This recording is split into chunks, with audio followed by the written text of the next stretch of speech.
Welcome to English class. Let us discuss the exam version. First, lines written in early spring by Wordsworth. പരീക്ഷയ്ക്ക് SCRT തയ്യാറാക്കി exam പർപ്പസിനായിട്ട് distribute ചെയ്ത ഭാഗമാണിത്. തീർച്ചയായിട്ടും ഈ ഭാഗങ്ങളെ അടിസ്ഥാനപ്പെടുത്തിയാണ് മാർച്ച് പരീക്ഷയ്ക്ക് ചോദ്യം ചോദിക്കുക. മാഷ് തന്ന നോട്ട്സ് എടുത്ത് കയ്യിൽ വെക്കുക. പോയം പാർട്ട് നോക്കാം. അനാലിസിസ് ഓഫ് ദി പോയം, കവിത വിശകലനം ചെയ്യൽ. ഫസ്റ്റ് പാർട്ടിൽ കൊടുത്തു theme. What is the theme of this poem? പഠിച്ചതാണ്, ഒന്നുകൂടി പറയുന്നു. തീം, ആശയം. praises the glory of nature. Through this poem, poet Wordsworth praises the glory, the greatness, the divinity, that is glory. ആ മഹത്വം, ദൈവികത, പ്രകൃതിയുടെ മഹത്വത്തെ സാധാരണക്കാരിലേക്ക് എത്തിക്കുന്ന കവിത, അതാണ് ആശയം. So the theme of the poem is pricing the glory of nature. അതിൻ്റെ കൂടെ മനുഷ്യനും മറ്റ് ജീവജാലങ്ങളും തമ്മിലുള്ള സ്വഭാവ വ്യത്യാസം അതുകൂടെ വിശകലനം ചെയ്യുന്നു. All beings live in harmony with nature. When we look at the nature, when we watch the nature, we can see that birds are very happy, and animals, they are also very, very happy.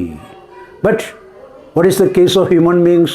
He is entirely sad, always sad, sorrow. He can't enjoy the beauty of the nature.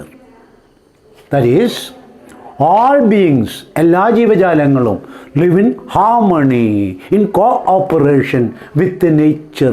പ്രകൃതിയുമായി അനുരഞ്ജനത്തിലാണ് ജീവജാലങ്ങൾ അത്രയും. And see, except human beings, മനുഷ്യനൊഴികെ. Why?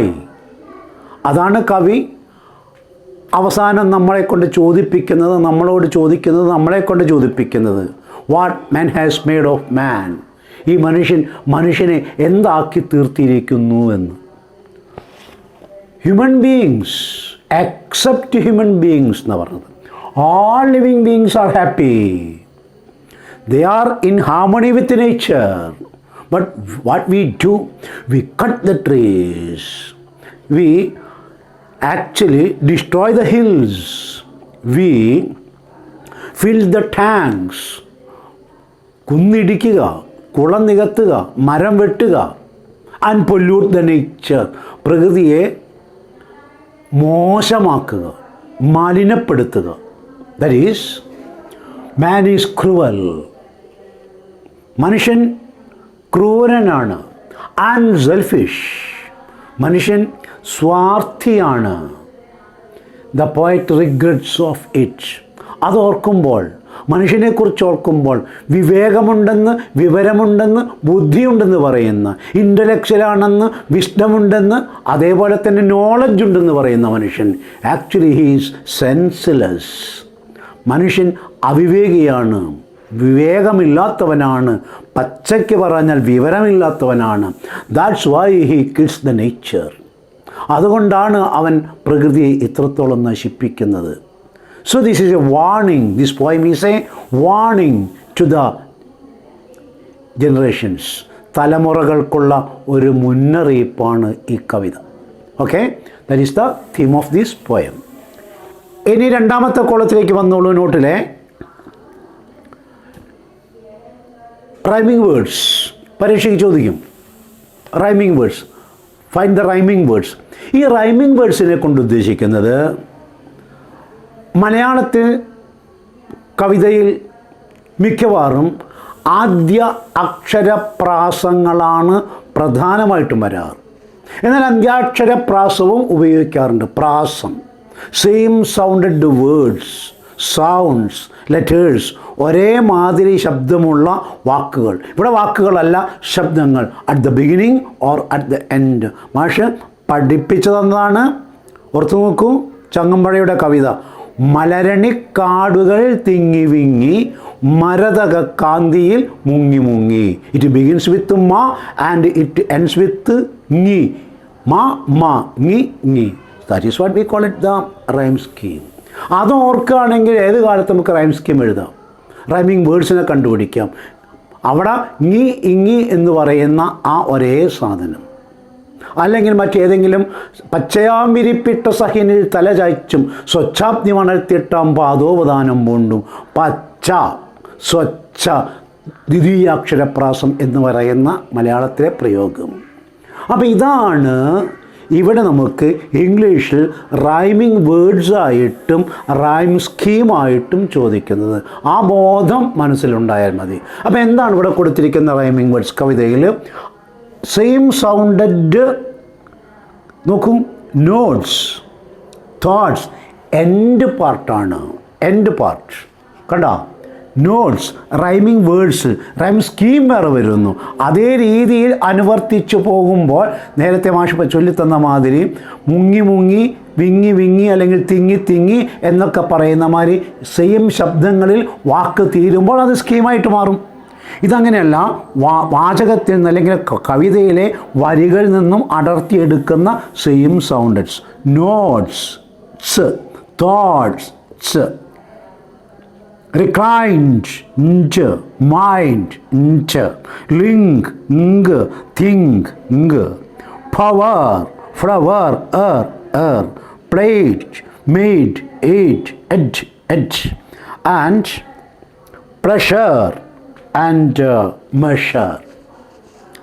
ഇതിലെ ആദ്യം രണ്ട് വാക്കാണ് നമ്മളോട് ചോദിക്കുക, ഒന്ന് കണ്ട് മറ്റേത് എഴുതാൻ പറ്റും. അപ്പോൾ ഇതിനെയാണ് റൈമിംഗ് വേർഡ്സ് എന്ന് പറയുന്നത്. സമാന ശബ്ദ പദങ്ങൾ, എൻഡിങ് ഓഫ് ഇറ്റ്. ഇതാണ് രണ്ടാമത്തെ തന്നിരിക്കുന്നത്.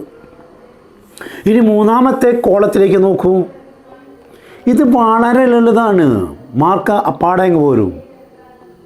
മൂന്നാമത്തെ കോളത്തിൽ എന്താ പറഞ്ഞിരിക്കുന്നത്? റൈം സ്കീമാണ്. ആദ്യത്തെ റൈമിംഗ് വേർഡ്സാണ്, രണ്ടാമത്തെ റൈം സ്കീമാണ്. ഏത് സ്കീമിലാണ് ഈ വരികൾ അവസാനിപ്പിച്ചിരിക്കുന്നത്? കണ്ടോ? To have fire works which nature link think. അത് തന്നെയാണ് വന്നത്. അത് പക്ഷെ ഇങ്ങനെ നോക്കുമ്പോൾ റൈം സ്കീമായി. To her fair works did nature link. അവരുടെ ആ പ്രകൃതിയുടെ ആ ശ്രേഷ്ഠമായ പ്രവൃത്തിയുമായിട്ട് മനുഷ്യനെയും മൃഗങ്ങളെയും ബന്ധിപ്പിച്ചിരിക്കുന്നു. Link. The human source that through me ran. എന്നിലൂടെ ഒഴുകുന്ന പ്രാണനെ, ജീവനെ പ്രകൃതി അതുമായിട്ട് ബന്ധിപ്പിച്ചിരിക്കുന്നു. അപ്പോൾ നമുക്ക് ലിങ്കിന് എ എന്ന് പറയാം, അതുമാതിരി അല്ലാത്തത് കൊണ്ട് റാനിന് ബി എന്ന് പറയാം. ഇനി മൂന്നാമത്തെ നോക്കുക. And much it grieved my heart to think. And much it grieved my heart to think. എൻ്റെ ഹൃദയത്തിൽ ദുഃഖം നിറഞ്ഞു കവിയുന്നു. തിങ്ക്, നോക്കൂ, ലിങ്ക്, സെയിം സൗണ്ട്. അതുകൊണ്ടാണ് എ കണ്ടോ? A B A. ഇനി രണ്ടാമത്തെ വരിയിലെ റേൻ മാതിരി തീരണം നാലാമത്തെ വരി ആണല്ലോ മാൻ. കണ്ടോളൂ. What man has made of man. ഈ മനുഷ്യനെ എന്താക്കി മാറ്റിയിരിക്കുന്നു. So this is the third part, that is third question. ഇതിൽ നിന്ന് ഏതെങ്കിലുമൊക്കെ ചോദ്യങ്ങളാണ് വരിക. നോക്കൂ, ഒന്നാമത്തെ നമ്മൾ കണ്ടു, തീം കണ്ടു, ഒരു വരിയിൽ ഒറ്റയ്ക്കൊതുക്കാം, praise the glory of the nature. അതിൻ്റെ കൂട്ടത്തിൽ രണ്ടാമത് പറയാം, the harmony of birds and animals with nature. അതിന് ഡിഫറൻ്റ് ആയിട്ട് പറയാം, the cruelty and selfishness of human beings. And man has made the man worst. Waste, മനുഷ്യനെ മോശമാക്കിയ കാര്യം. പിന്നീട് നമുക്ക് റൈമിംഗ് വേർഡ്സ് ചോദിച്ചു. സെയിം സൗണ്ടഡ് എൻഡിങ്സ് ആണ്. നോട്ട്സ്, തോട്ട്സ്, റിക്ലൈൻഡ്, മൈൻഡ്, ഇതിങ്ങനെ ഇരട്ടിയായിട്ട് തന്നെ. അതിലല്ലാത്തത് കൊണ്ടാണ് ആ കൊടുത്തിരിക്കുന്ന ആ രീതിയിൽ നിന്ന് ചിലപ്പോഴും തെറ്റിയത് കൊണ്ടാണ് മാഷ് ഇങ്ങനെ എഴുതി വെച്ചത്. മൂന്നാമത്തത് റൈം സ്കീം ചോദിച്ചു. റൈം സ്കീമിൽ മാഷ് പറഞ്ഞു വരി മൊത്തം കണ്ടിട്ട് എഴുതാൻ പറ്റുള്ളൂ. അവസാനത്തെ വാക്കിലെ ശബ്ദങ്ങൾക്ക് ഒരു യൂണിറ്റ് കൊടുക്കുന്നു. ലിങ്കിന് എ എന്ന് കൊടുത്തു, അത് റാനിന് ബി എന്ന് കൊടുത്തു, വീണ്ടും തിങ്ക് വന്നപ്പോൾ എ എന്ന് കൊടുത്തു, മാൻ വന്നപ്പോൾ ബി എന്ന് കൊടുത്തു. So the rhyme scheme is A B.